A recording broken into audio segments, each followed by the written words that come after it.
नमस्कार दोस्तों, मैं नगीना शर्मा बोकारो से बोकारो गार्डन में आप सभी का तहे दिल से स्वागत करती हूँ।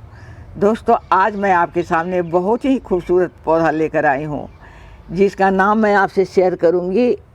लेकिन खूबसूरत कहने से पहले आप इसके कांटे को देख लो।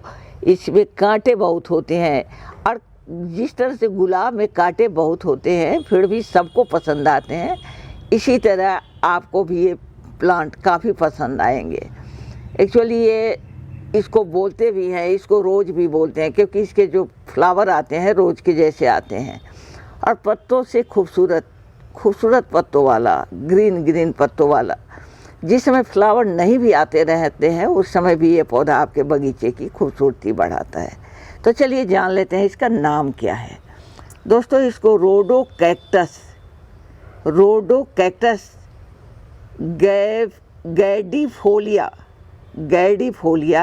रोडो कैक्टस गैडीफोलिया नाम से जानते हैं। इसकी जो नेटिव प्लेस है वो ब्राज़ील है और ये ऑर्नामेंटल प्लांट है।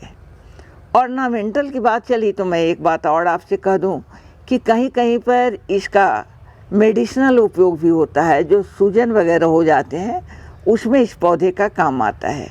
लेकिन मैं मेडिसिन में अभी नहीं जा रही हूँ, मैं आपको पौधे की खूबसूरती और इसके खूबसूरत से फ्लावर को शेयर करने जा रही हूँ। तो कांटेदार हरी पत्ती वाला ये पौधा, गुलाब के जैसा फूल देने वाला, इसमें फ्लावर आपको मार्च से लेकर सितंबर तक आते हैं। कई कलर में आते हैं इसके फ्लावर, लेकिन मोस्टली आपको इसमें पिंक कलर के देखने में मिलेंगे।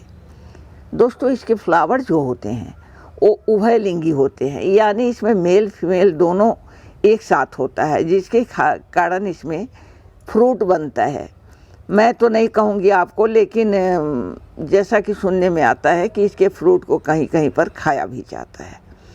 लेकिन वो फ्रूट में सीड बनते हैं और सीड से भी आप इसके पौधे को उगा सकते हैं।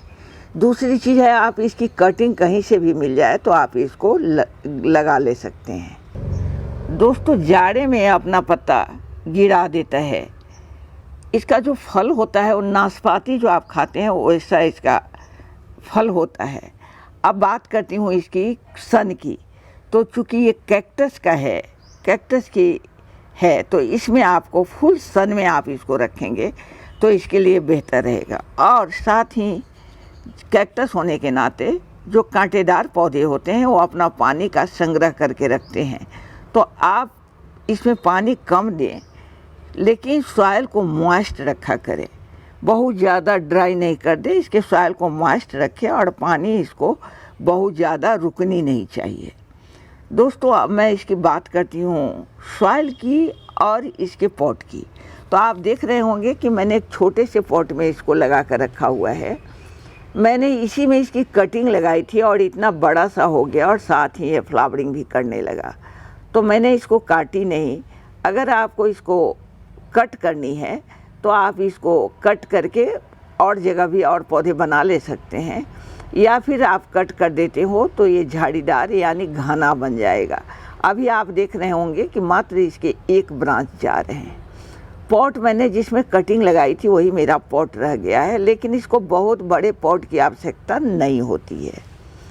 इसको रिपोर्ट भी करने की आपको बार बार आवश्यकता नहीं होगी। एक बार आप लगा दिए हो तो इसके बाद आप 4-5 साल तक इसको उसी पॉट में छोड़ दे सकते हो।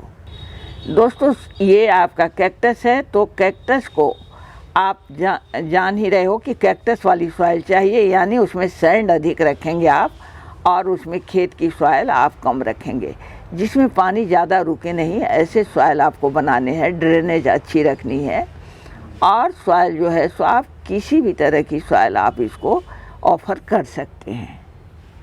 दोस्तों, सॉइल की बात चली है तो एक बात मैं आपको और कर दूं, इसको आप लैंडस्केप में भी दे सकते हो। इसको कोई खाने वाला भी जानवर नहीं है, खाता नहीं है, लेकिन ये जो इसके जो फ्लावर हैं उसमें सुगंध भी होते हैं। मैं ऐसा नहीं कहती कि कुछ में होते हैं, कुछ में इतनी तेज़ सुगंध होती है कि उसके लिए आप पक्षी जो हैं सो आपके बगीचे में और सुगंध को लेकर के मधुमक्खियाँ वगैरह आना शुरू कर देती है, जो आपके पौधे के लिए काफ़ी अच्छा रहता है।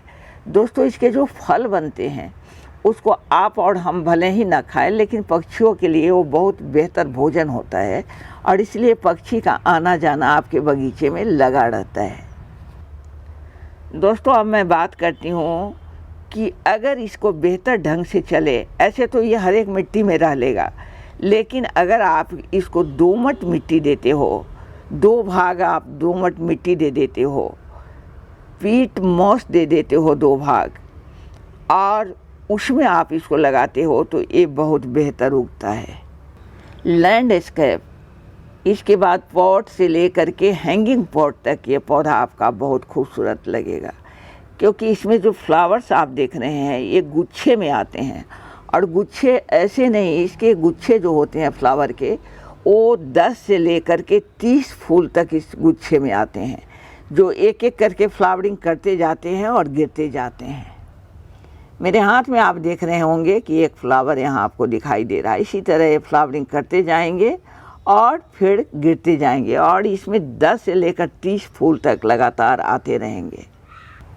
दोस्तों, इस पौधे को जब आपको पॉट में लगाना है तो 2 भाग आप बालू कर दें, यानी रेत कर दें, सैंड जो भी बोलो, 1 भाग आप मिट्टी रखें, दोमट मिट्टी, और 2 भाग उसमें पीट मॉस दे दें, तो ये बहुत बेहतर आपका पॉटिंग मिक्स तैयार हो जाएगा। दोस्तों, इसके सीड अगर बन जाते हैं, आपके पास फ्रूट बनते हैं, उसमें सीड मिल जाते हैं, और आप चाहते हो कि सीड से मैं प्लांट को उगाऊं, तो सीड उगाने के लिए आपको बसंत का समय सबसे बेहतर रहता है, और एक बार जब आप सीड को लगाएंगे तो 1 महीने के अंदर आपको उससे नया पौधा मिल जाएगा। दोस्तों, आप कुछ फर्टिलाइज़र की बात कर लेते हैं। इसको बहुत ज़्यादा फर्टिलाइज़र की आवश्यकता नहीं है। मेरे यहाँ तो मैं इसको कंपोस्ट ये दे देती हूँ, बस जो ये किचन वेस्ट जो हमारी बनती है वो डाल देती हूँ, या कभी कभी बनाना पीस वगैरह का दूसरे पौधे में दे रहे हैं तो थोड़ी सी इस पर भी छिड़काव कर देते हैं। वैसे आप इसको 20-20-20 लिक्विड प्लांट फूड जो आता है, हर महीने इसको आप दे सकते हैं, लेकिन जाड़े में इसको आपको फर्टिलाइज़र नहीं देनी है। तो दोस्तों, बस जो जानकारी मेरे पास थी मैंने आपसे शेयर कर दी है। अगर आपके पास भी कुछ इसके बारे में जानकारी हो तो आप कमेंट में उस जानकारी को ज़रूर डाल दिया करें। हर एक आदमी ज़िंदगी में हमेशा कुछ न कुछ सीखते रहता है, तो आप अगर कुछ लिखते हैं तो मुझे भी उससे जानकारी और बढ़ जाएगी और मुझे बहुत खुशी होगी। और मैं चलती हूँ, फिर अगली वीडियो में मुलाकात होगी। तब तक के लिए आप सभी को नमस्कार, आदाब, सत श्री अकाल, और मेरे बच्चों को मेरा बहुत बहुत प्यार।